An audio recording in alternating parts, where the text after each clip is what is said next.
Boa noite a todos. Boa noite. Hoje eu vou falar sobre o capítulo 5 do Evangelho segundo o Espiritismo. O item que eu vou falar é: a felicidade não é desse mundo, tá? E vamos começar com uma prece. Vamos acalmar nossos corações, serenar nossas mentes, para podermos absorver tanto a palestra como o tratamento, que já estão sendo tratados, tá? Mestre Jesus, agradecemos pela oportunidade de aqui estarmos para mais uma noite em fraternidade com nossos irmãos do mundo físico e espiritual. Agradeço essa oportunidade iluminada para o nosso tratamento de corpo físico e espiritual. Que os nossos mentores e espíritos amigos que aqui estão nos ajudem a absorver este tratamento que nos será dado hoje. Que assim seja, assim será, graças a Deus. A felicidade não é desse mundo. Foi tirado do Evangelho segundo o Espiritismo, tá? Na questão 920, gente que tem a calma, que é a primeira vez que eu estou aqui, tá? Na questão 920 do Livro dos Espíritos, os Espíritos dizem que não podemos encontrar a felicidade completa aqui na Terra, pois a vida nos foi dada como prova ou expiação, mas que depende de nós suavizarmos nossos males e ser tão felizes quanto possível na Terra. Não sou feliz, a felicidade não foi feita para mim, exclama geralmente o homem em todas as posições sociais. Isso, meus caros filhos, prova melhor do que todos os raciocínios possíveis a verdade dessa máxima do Eclesiastes: a felicidade não é desse mundo. Com efeito, nem a riqueza, nem o poder, nem mesmo a glória da juventude são condições essenciais à felicidade. Digo mais, nem mesmo reunindo essas três condições tão desejadas, porquanto incessantemente se ouve, no seio das classes mais privilegiadas, pessoas de todas as idades se queixarem amargamente da situação em que se encontram. Bom, hoje as pessoas reclamam muito sobre a felicidade, né? A gente, quando eu falo pessoas, nós reclamamos sobre a felicidade. Nada mais as fazem felizes, não se sente completamente feliz. Não importando sua condição social, pode ser pobre, pode ser rico, pode ser o que for. Essa reclamação é em geral, tá? Idade, nem mesmo idade, sempre vão achar motivos para serem infelizes. E a felicidade não se encontra na riqueza, na idade, nem mesmo em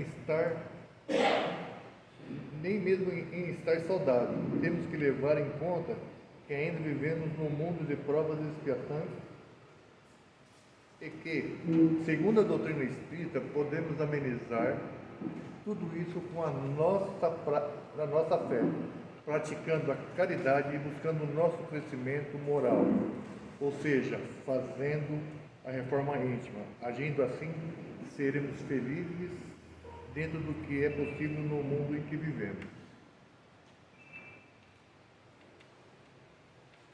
Diante de tal fato, é inconcebível que as classes laboriosas e militantes invejem com tanta ânsia o poder das que parecem favorecidas na fortuna. Neste mundo, por mais que faça, cada um tem a sua parte de labor e de miséria, sua cota de sofrimento e de decepções, onde facilmente se chega à conclusão de que a Terra é um lugar de provas e expiações, como nos é dado, que ainda estamos a caminho de um mundo de regeneração, mas ainda estamos em provas e expiações.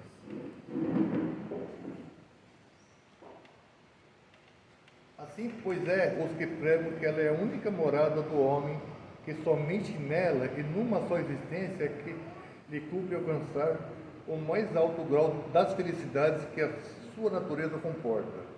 Esse lugar é aqui na Terra, tá? Tem pessoas que acham que a felicidade é só aqui, é só essa vida, acabou isso aqui, acabou. Então, lê do engano, né?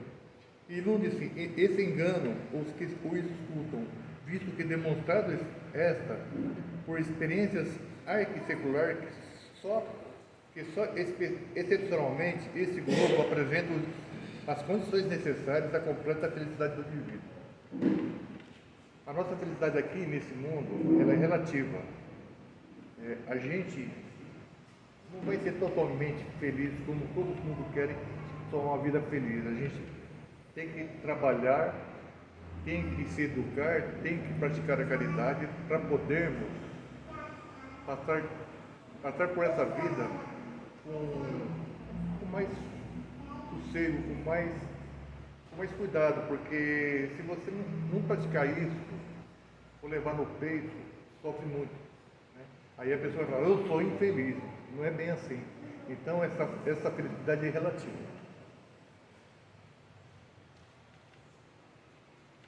Em tese geral, pode afirmar-se que a felicidade é uma utopia, lugar ou estado ideal de completa felicidade e harmonia entre os indivíduos, a cuja conquista as gerações se lançam sucessivamente sem jamais lograrem alcançá-la. Se o homem ajuizado é uma raridade nesse mundo, o homem absolutamente feliz jamais foi encontrado. Isso segundo o Evangelho, tá? É muito difícil essa felicidade que todos almejam. Tem que trabalhar muito para ser um pouquinho. Quando a pessoa tem a fé, faz a caridade, faz a reforma íntima, ela se sente mais feliz, né? No dia a dia, nas suas questões, nas suas dificuldades. Ou em que consiste a felicidade na Terra é coisa tão efêmera, coisa passageira, né? Para que... Peraí, gente.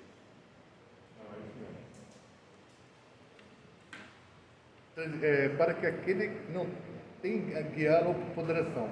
Que por um ano, um mês, uma semana de situação completa, todo o resto da existência é uma série de amarguras e decepções. E notai, meus caros filhos, que falo dos venturosos da terra, dos que são invejados pela multidão.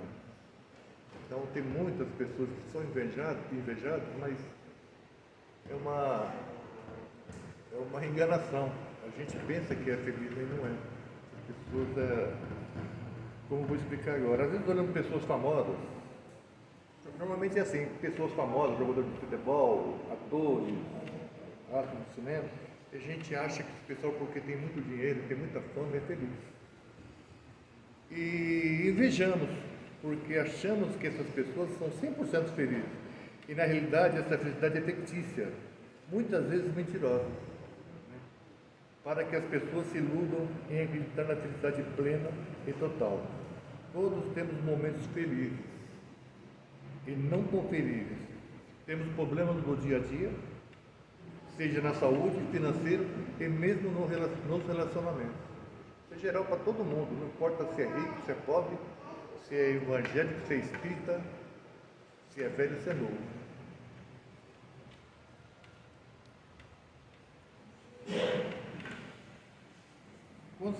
Consequentemente, se a morada terrena não são peculiares das provas e expiações, forçoso é que se admita que algures moradas a mais favorecidas, onde o espírito, conquanto aprisionado, ainda numa carne material, possui em toda a plenitude os gozos inerentes à vida humana. Tal a razão por que Deus semeou o vosso turbilhão, esses belos planetas superiores, para que os quais os vossos esforços e as vossas tendências vos farão gravitacionar um dia, quando vos achardes suficientes, purificados e aperfeiçoados. Cabe a gente se purificar, fazer essa reforma íntima para poder galgar esse mundo.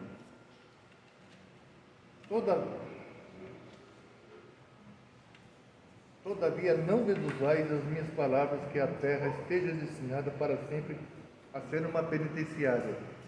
Não, certamente, dos progressos já realizados, podeis facilmente deduzir os progressos futuros e dos melhoramentos sociais conseguidos. Novos e mais fecundos melhoramentos. Esta tarefa imensa, cuja execução, cabe à nova doutrina que os Espíritos vos revelarão. Assim, pois, meus queridos filhos, que uma santa emulação vos anime e que cada um de vós se despoje do homem velho Deveis todos consagrar-vos à propagação desse espiritismo que já deu começo à vossa própria regeneração. Corre-vos o dever de fazer que os vossos irmãos participem dos raios da sagrada luz. Mãos, portanto, a obra, meus muitos queridos filhos, que nesta reunião solene todos os vossos corações aspirem esse grandioso objetivo de preparar gerações porvindouras onde já não são vã a palavra felicidade. Temos que plantar um futuro para nossos descendentes, né? Um mundo melhor para que não seja tão difícil a vida. Temos que preparar o solo e plantar para que eles colham. Temos que espalhar a harmonia, a caridade, o amor ao próximo, sermos menos egoístas. A gente tem que dar exemplo para os nossos filhos. E temos que plantar esse mundo melhor para que eles, no futuro, eles vão aprendendo com a gente a como lidar, como ser bom, como ser caridoso, né? Menos egoísta. Só assim eles terão dentro deles esse sonho mais próximo de um estado em regeneração, onde a felicidade e a harmonia entre os homens existiria. Houve um filósofo, muitos anos antes de Jesus, que fazia uma associação bastante forte. Ele dizia sobre a felicidade: o homem que busca a felicidade nos prazeres terrenos se assemelha à felicidade de um boi que fica feliz quando come ervilhas. Ou seja, se você busca a felicidade nos prazeres materiais, você está se assemelhando a um animal, mas felizmente Deus nos deu a inteligência e o poder de raciocinar. Temos sentimentos para fazer parte da nossa vida. Não podemos nos contentar para ser felizes com situações materiais, por mais prazerosas que possam parecer. Essas situações muitas vezes podem nos levar à nossa queda. Eu vou terminar essa preleção com uma frase de Chico Xavier que eu acho que é pertinente a esse título. Esperar a felicidade aqui na Terra é uma ilusão, e ter como expectativa agradar a todos é a ilusão maior. Resta-nos então a alegria de mergulhar no espírito de serviço. Bom, essa foi a minha preleção de hoje. Espero que tenham entendido. Agora vocês vão ficar com o palestrante Edson Bottolini, tema Jesus Cristo, modelo e guia perfeito. Boa palestra e bom tratamento a todos. Muito obrigado.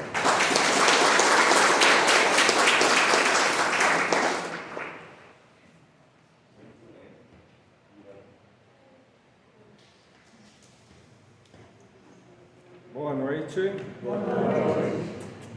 Se boa noite meia boca não dá, gente. Segunda-feira, hoje é terça-feira? Terça-feira tem que ser um boa noite com mais energia. Boa noite. Boa noite. Agora melhorou muito. Bacana. Eu vou dar só um recadinho aqui, mas antes do recadinho eu quero fazer uma pergunta. Tem alguém aqui que está vindo pela primeira vez? Não? Sensacional. Semana que vem nós teremos a Feira do Livro Espírita. Vai ser do dia 6 de abril até o dia 4 de maio, lá no calçadão de Carapicuíba. Qual que é a proposta? De Osasco. Qual que é na frente do Shopping União. Qual que é a proposta da Feira do Livro? É promover... Desculpa, né, gente? Aí, ó. É que a gente teve uma mudança de última hora. Vai ser do lado da estação de trem. Ah, é? Depois de 10 anos, eles trocaram a gente de lugar. Então a gente vai estar terminando a rampa da escada rolante, do lado esquerdo, no bolsão de eventos agora. Na verdade, eles criaram um bolsão de eventos ali e a gente vai estar lá durante esses 5 sábados. Sensacional. Muito obrigado. Tudo pronto aí? Ainda não. Faltam mais algumas coisas. Eu já pulei o vídeo, tá? Tá ok. O tema de hoje, nós vamos falar de Jesus. E a proposta dessa fala é nós refletirmos sobre a vinda dele, sobre a proposta que ele nos traz e o que nós precisamos fazer para mudarmos. Não adianta o Cristo ter vindo há 2000 anos e a gente está fazendo as mesmas coisas, tendo as mesmas atitudes, os mesmos pensamentos, né? Deixando de executar várias possibilidades que estão na mão de todos nós. Então, para a humanidade, Jesus constitui um tipo de perfeição moral. Ele nos oferece o perfeito modelo e a doutrina que ensinou a expressão mais pura da lei. Então o que acontece? Eu estou aqui falando com vocês, estou aqui. Boa noite, pessoal aí nas redes sociais, desculpa. Boa noite para todos. O pessoal aqui da rede social já estava saindo para lá. Então, a proposta é a seguinte: ele veio há 2000 anos, né? E o que nós aprendemos com isso? Quando a gente fala que ele é a doutrina, ele é o modelo e a doutrina que ensinou a expressão mais pura da lei, isso significa que nós estamos inseridos em leis que muitas vezes nós ainda não temos consciência dessas leis, né? A gente tem lembranças aí da lei mosaica, né? A gente tem alguns mandamentos, mas e nas quais leis que nós estamos inseridos? Nós que já temos, eu espero que todos aqui tenham, a convicção de que a vida continua e que você já veio aqui várias vezes. Se você ainda tem essa dúvida, né, é normal também, não tem nada de errado com isso, mas quem já tem essa convicção, existe um propósito para isso. Então muitas vezes, a gente, como foi falado aqui na preleção, a gente se apega muito aos problemas que nós estamos passando. Quando é um problema com os outros, a gente tem um peso. Quando é com a gente, esse peso se torna maior. E a gente valoriza muito os problemas que nós temos. Sempre o nosso problema é maior.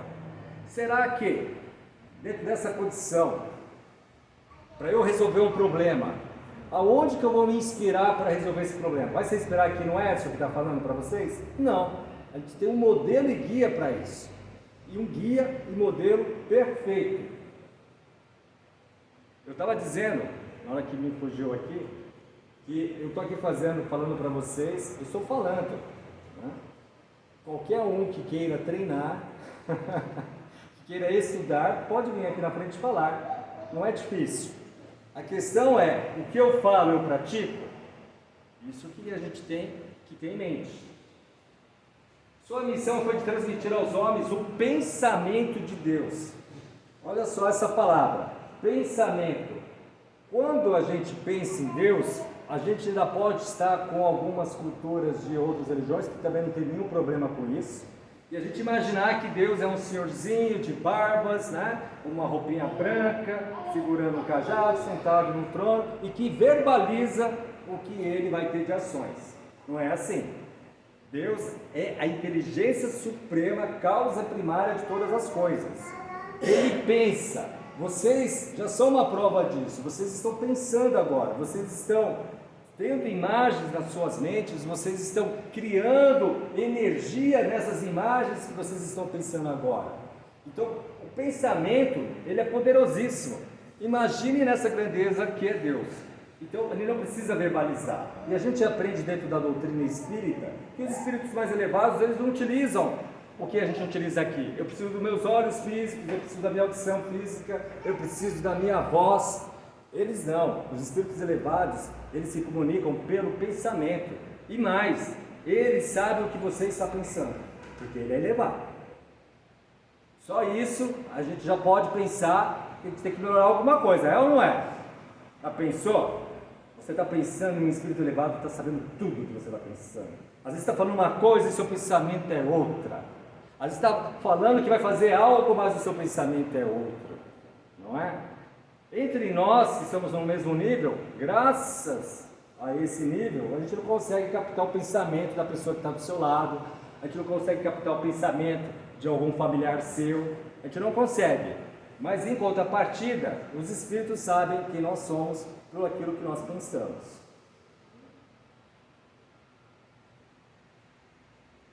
Seus ensinamentos foram deixados não somente pelas palavras, mas sobretudo pelos exemplos. Eu falei agora há pouco. Eu posso falar, mas se eu não exemplificar, As minhas palavras são em vão. Jesus, quando ele reunia as pessoas, quando ele atraía pessoas até ele atraía não só pelo aquilo que ele falava, mas pela vibração de energia que ele emanava do seu coração. Não era simplesmente porque ele falava. As pessoas não saberiam explicar isso, não conseguiriam entender isso, possivelmente, como pode acontecer conosco aqui, se a gente conhecer uma pessoa que é extremamente boa, aquela pessoa que pratica caridade, aquela pessoa que a gente não consegue falar nada de errado dela. Ela é perfeita? Ela não é. Mas quando a gente está com ela, a gente sente uma energia boa, a gente sente paz, a gente sente vontade, não é? Não sei se já aconteceu com você, de você pensar assim, poxa, eu queria levar essa pessoa para minha casa, né? Porque ela transmite tanta coisa boa. Então Jesus era nesse nível. As pessoas o procuravam porque ele externava essa energia de amor. Ele era o amor e ele dava exemplos.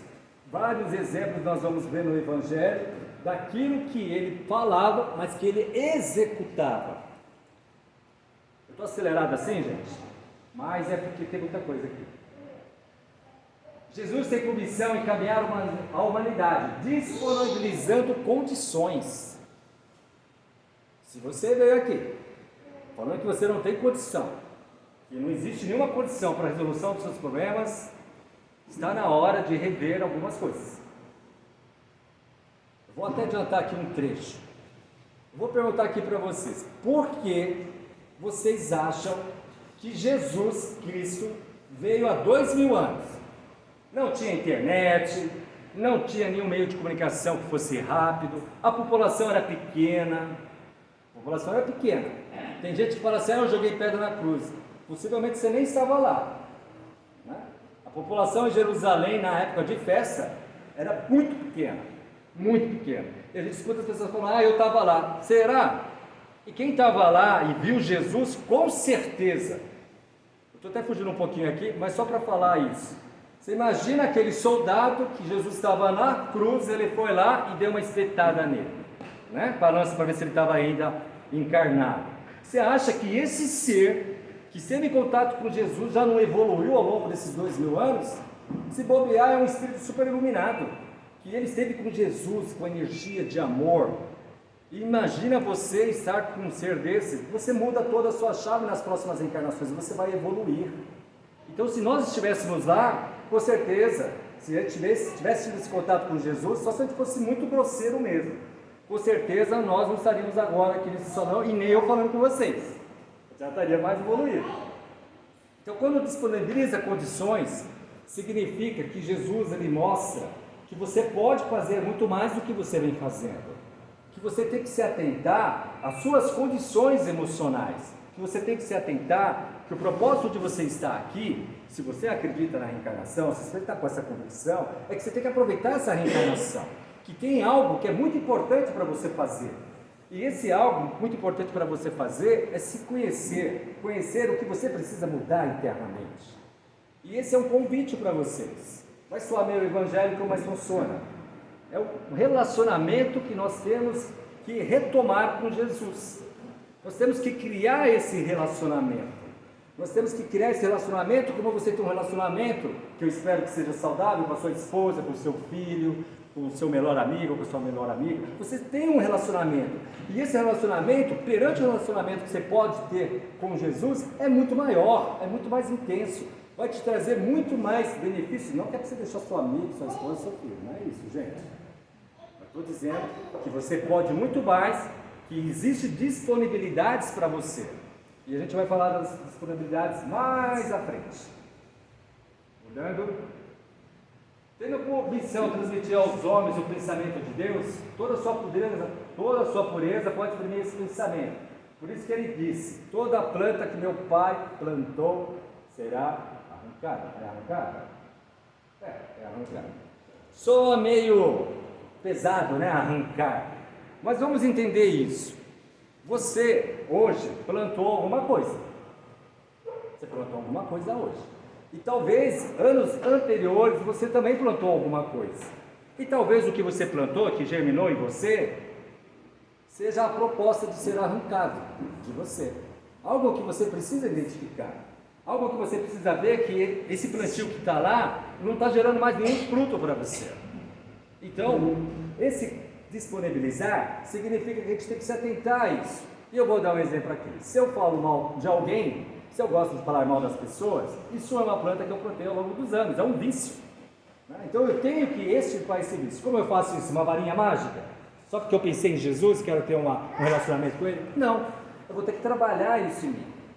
Por isso que tem no Evangelho orar e vigiar e orar. A gente tem que estar o tempo todo se cuidando de si próprio. É muito bacana estarmos aqui, mediante assistir uma palestra, fazer um tratamento. Mas a gente tem que cuidar de nós, lá fora também, na sua vida. Não estou brigando não, tá, gente? Eu estou acelerado mesmo.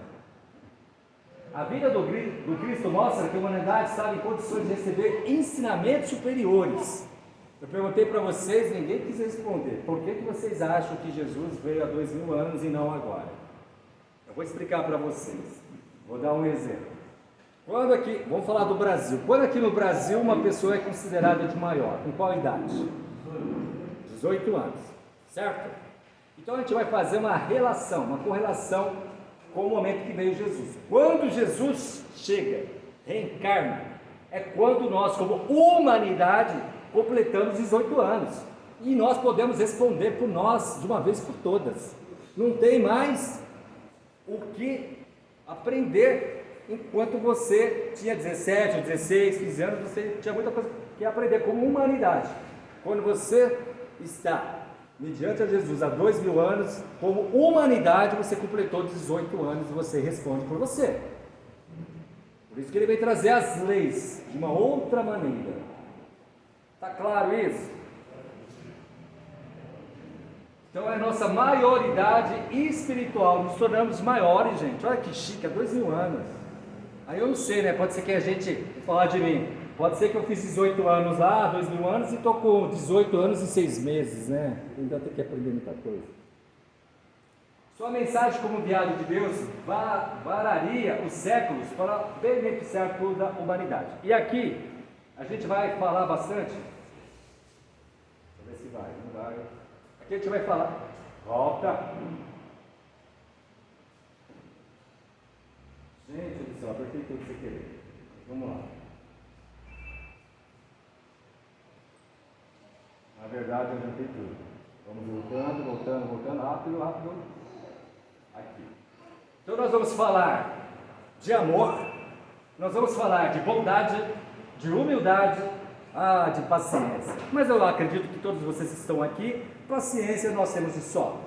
Não é, gente? Todos que estão aqui são pacientes. Isso é facinho. Tolerância, fé absoluta no poder supremo.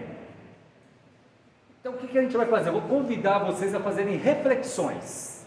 Essa palestra vai ser um pouquinho diferente. Vocês vão fazer reflexões. Vocês não vão pensar no vizinho, no filho, no pai. Vocês vão pensar em você. Eu quero que vocês pensem em vocês a partir de agora. Então, para a gente começar isso e ser rápido, humildade. Eu quero que vocês pensem no dia de hoje. Não precisa pensar no dia de ontem, na sexta-feira santa, no sábado, no domingo. Eu quero que vocês pensem hoje. Hoje, qual foi o momento hoje que você foi humilde? Qual foi o momento hoje que você prezou pela humildade? Que você viu uma situação e você foi humilde? Falando só de hoje.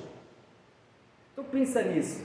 O que significa essa humildade? Se nós temos como modelo e guia Jesus, o Cristo, ele era humildade, pessoa. Existem algumas falas que ele era mais veemente, mas naquelas falas estava carregada de amor e a humildade. E isso ele mostrou várias vezes. Então pense nisso por um momento. Humildade é a virtude muito esquecida entre vós. Entretanto, sem humildade, podeis ser caridosos com o vosso próximo. A caridade é um dos alicerces dentro da doutrina dos Espíritos. A gente tem inúmeros exemplos de inúmeras personalidades que praticavam a caridade de uma maneira eficiente.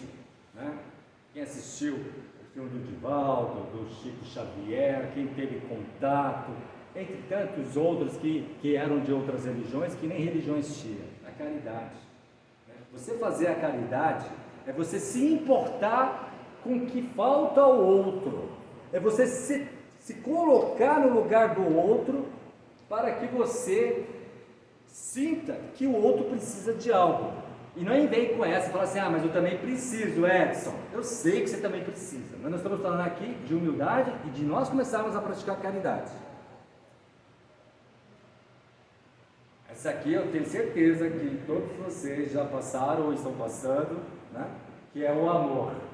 Identifique a presença desse ensinamento na sua vida. Agora você pode viajar no tempo, é permitido. Lembre-se do momento que você amou profundamente uma pessoa, um relacionamento, alguém que foi importante para você. Eu quero que você lembre, ou que você esteja sentindo isso hoje, o quanto que você se doou para aquela pessoa, o quanto que você se doa. Quantas vistas grossas você fez por amor daquela pessoa. Quantas vezes você se deixou enganar porque você ama aquela pessoa. Isso não quer dizer que você não vai educar, isso não quer dizer que você não vai orientar, mas isso quer dizer que a sua condição, a sua resiliência é tamanha qual que só o amor pode responder a isso. As pessoas podem falar que você pode ter sido boba, pode ter sido bobo, pode ter errado, mas só você sabia que naquele momento você tinha que externar o seu amor. Então eu quero que vocês pensem naquele sentimento, e não no caso, não na sequência do caso, mas eu quero que vocês pensem naquele momento, no sentimento de amor, e tragam isso de volta nesse instante. Pensa como que foi bom amar, ou como que está sendo bom estar amando, o quanto que isso te faz mais pleno, faz com que você se identifique mais com o propósito de você estar nesse mundo. Amar no sentido profundo do termo é o homem ser leal, probo, consciencioso. E aí vai uma receita infalível na doutrina dos Espíritos: fazer ao outro somente o que você gostaria que fizesse com você. Então, se você quer matar, você quer ser morto, mate alguém. Você quer xingar alguém, né? Você vai ser xingado. Você quer estender a mão a alguém, estenda. E a gente vai falar disso mais profundamente agora. Quando eu penso num problema, nós estamos falando aqui, todos nós passamos por dificuldades. Quando nós falamos nesses problemas, quando nós pensamos nele, quando nós estamos encurralados pelo problema, não é? O que eu devo fazer? Como que eu devo me comportar? E aqui está dizendo exatamente isso. Se eu tenho, vou dar um exemplo aqui, tá? Eu espero que não seja o caso de vocês. Vamos supor que alguém deve dinheiro para você. Ah, que bacana. Alguém está devendo dinheiro para você, você emprestou. E você precisa cobrar essa pessoa. O que funciona aqui? Como que eu falo com essa pessoa que eu preciso desse dinheiro? Eu chego lá chutando a porta? Eu chego gritando? Eu chego xingando? Eu chego cobrando na frente das pessoas? É assim que eu gostaria que fizesse comigo se fosse eu o devedor? Olha como é que é bacana esse exercício. A gente se coloca. Então, para a gente diminuir a margem de erro, Jesus ele traz essa disponibilidade, que é você se colocar no lugar do outro. Você precisa falar com o seu pai, você precisa ter uma conversa séria com ele, você precisa conversar com a sua mãe, você precisa conversar com o seu filho, com a sua filha, com o seu genro, com a sua nora. Como que você quer conduzir essa conversa? O que você vai falar? Né? Porque as pessoas às vezes falam assim, eu falei porque senti que tinha que falar daquele jeito. Mas você ia gostar que falasse desse jeito com você? Então a gente começa a se vigiar. Isso é muito importante. Amor e justiça de Deus. Eu quero que vocês reflitam em algum momento da vida de vocês que aconteceu, na onde vocês tiveram essa experiência maravilhosa de você saber que aconteceu uma ação amorosa, e essa ação amorosa, ela não foi uma ação amorosa terrena, foi algo que provavelmente te tirou de uma situação. Eu quero que você lembre disso e veja que ali existiu uma justiça. E às vezes a gente se esquece que o amor e a justiça estão acontecendo a todo tempo. Muitas vezes a gente não tem consciência disso. Talvez hoje, quando você estava vindo para cá, você atrasou e esqueceu alguma coisa em casa e teve que voltar. Talvez naquele momento você foi livrado de um possível acidente que aconteceria. Então a gente tem que começar a pensar nas coisas no maior, no grande. Então pense sobre isso. Queira cada um para os outros o que quereria para si mesmo. No coração do homem imprimiu Deus a regra da verdadeira justiça. Se você quer fazer justiça, seja você a pessoa exemplo. Fale com delicadeza. Saiba falar. Às vezes você pode ter 2, 3 pessoas que você vai ter que falar a mesma coisa. Sei lá, 2, 3 filhos. Cada um daquele ser que está lá é diferente do outro. Jesus não falava igual com todo mundo no particular. Cada um, ele sabia onde iria tocar e da melhor maneira para tocar. Grande psicólogo. Então a gente tem que ter também, né, esse insight. Como que eu vou falar com o Chiquinho? Tem algum Chiquinho aqui? Uma palestra, me dei mal. Falei Chiquinho, tinha um Chiquinho. E agora escapou Chiquinho de novo. Então, aí você vai falar com o Chiquinho igual você fala com outra pessoa? Você não vai, você tem que entender como que funciona a cabeça do Chiquinho, qual que é o melhor momento. Assim como alguém quando for falar com você, tem que ter a hora certa para falar com você, senão você não vai dar conta. E isso vale para tudo, para relacionamento. Se é casal, tem que ter o momento certo de falar, gente. Tem que ter a hora certa, porque você sabe que na hora certa vai ter efeito aquilo que você vai falar, a não ser que você quer destruir tudo. Aí fidelidade a Deus. Eu quero que vocês pensem o seguinte: vocês já viram aquela frase no carro, né? Deus é fiel. Não é isso? Quem já viu Deus é fiel? Levanta a mão aí. Aí bastante gente. Bacana, né? O problema não é esse, que Deus é fiel, a gente sabe. A questão é, eu sou fiel a Deus, eu entendo as suas leis que foram trazidas por Jesus, que é o modelo e guia da humanidade, eu compreendo e coloco em prática isso, eu consigo fidelizar aquilo que eu tenho de forma teórica, eu tento praticar. Vocês não vão sair daqui já fazendo isso hoje, mas isso é um exercício que tem que ser cultivado, que tem que ter um propósito. Lembra que eu falei? Como que vai ser o seu relacionamento com Jesus daqui para frente? Na causa de Deus, a fidelidade deve ser uma das primeiras virtudes, onde o filho e o pai que não desejam estabelecer como ideal de união, a confiança integral e recíproca. A gente tem que entender, quando fala de Deus, a gente tem que entender como um pai. Sabe quando você vai conversar com o seu pai? Eu não sei se você já conversou com o seu pai, se você teve algum problema com o seu pai, com a sua mãe, mas quando você vai conversar com o seu pai e você teve a oportunidade de diálogo, é nele que você vai confiar, porque existe um elo de confiança, e esse elo de confiança, esse canal está aberto a todos nós. Então não adianta a gente falar que foi esquecido por Deus, que não é verdade. Não adianta falar, Deus não me olha, não é verdade. O que está acontecendo é que a gente não está entendendo qual é o melhor caminho para nós, que muitas vezes a gente tem que abrir a mão, deixar ir a pessoa, aquela situação, ficar livre, perdoar. A gente vai falar, né, Capitão?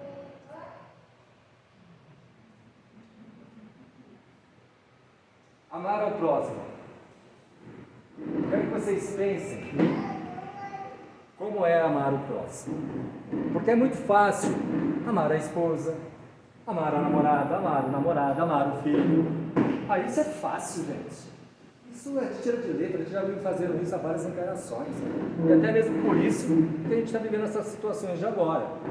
Mas a questão é, como eu vou amar o outro que eu não conheço, na mesma proporção que o modelo e guia fez? Entende o processo que a gente tem que caminhar para a gente amadurecer? A gente tem um caminho a ser percorrido. Então a gente tem que olhar para as outras pessoas e entender que nós somos uma verdadeira família. Você pode não conhecer, mas você não sabe que as pessoas que você está envolvido hoje, talvez você também não conhecia, e você teve que vir para aprender a desenvolver o sentimento de amor. Se o amor do próximo constitui o princípio de caridade, amar os inimigos é a mais sublime aplicação desse princípio. Eu vou explicar isso aqui, porque isso aqui dá uma confusão.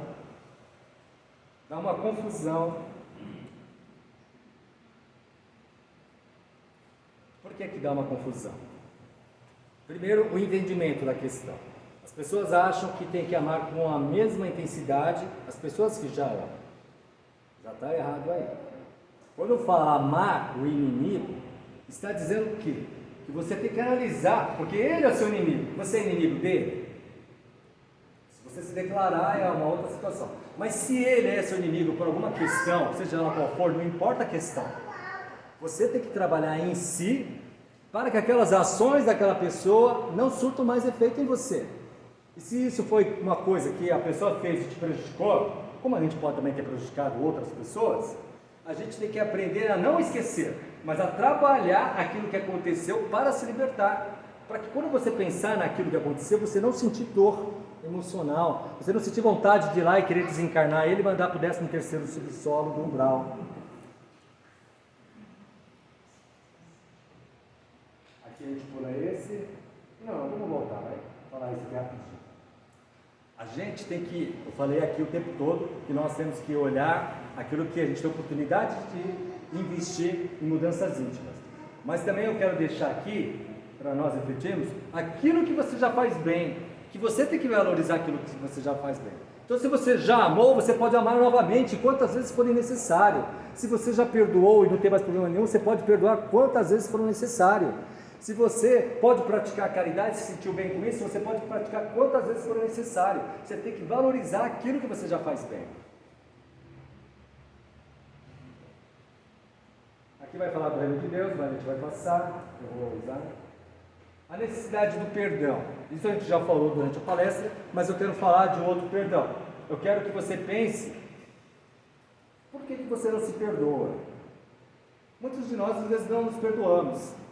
Muitos de nós conseguimos até perdoar o outro, mas a gente não se perdoa. Uma oportunidade que deixou passar, algo que falou, algo que mudou totalmente o rumo da sua vida, alguém com quem se relacionou, e você não se perdoa, você fica preso naquilo, porque você errou. O erro faz parte do aprendizado. A gente tem que ver o erro como uma possibilidade de crescimento, de amadurecimento espiritual, de amadurecimento emocional. Então, se você ainda está preso a isso, comece a enxergar aquilo que aconteceu como uma oportunidade de você se libertar. E você tem que se libertar se perdoando, falando, não, eu estou aqui, eu não sei quantos anos mais eu tenho nessa reencarnação, sei lá, mais 50 anos, então eu tenho que urgir, porque o tempo urge, eu tenho que melhorar isso. Eu me perdoo porque eu estou aqui para evoluir. O que aconteceu, Chico Xavier tem uma frase muito bacana, ele não consegue voltar ao passado para mudá-lo, mas você pode fazer um novo presente, a gente tem que se libertar. Então, se você tem algum trauma, se liberte disso, se liberte, dê chance para outra pessoa, se envolva com as pessoas, venha para o Wilson Fabiano trabalhar, estudar, se relacione com novas pessoas. A necessidade do perdão, já falamos. E para encerrar, não vai encerrar, mas a gente vai encerrar aqui, porque o tempo está acabando. A oração. O que acontece? Gente, quando a gente faz a prece aqui na frente, a gente faz a prece porque a gente aprendeu a fazer dessa maneira. Vocês vão ver que cada um tem uma maneira de fazer a prece. Cada pessoa que vem aqui na frente faz a prece diferente, faz aquilo que está sentindo.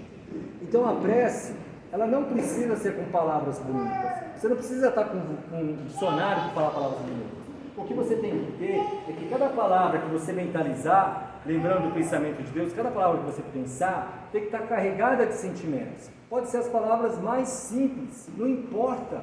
Deus não enxerga as palavras que você fala. Ele sente aquilo que você pensa que é emanado com sentimento do seu coração. Então a gente tem que ter o hábito da prece, da oração.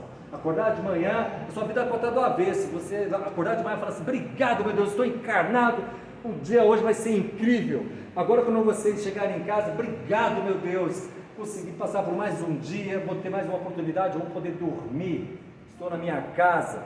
A gente tem que aprender a agradecer. A gente não agradece, a gente tem que agradecer a nossa saúde física, né? A gente tem que agradecer a nossa saúde mental, a nossa saúde emocional, a gente tem que agradecer a Deus, a gente tem que agradecer de poder ver um céu azul. Ainda existem algumas árvores nesse mundo, a gente tem que apreciar isso.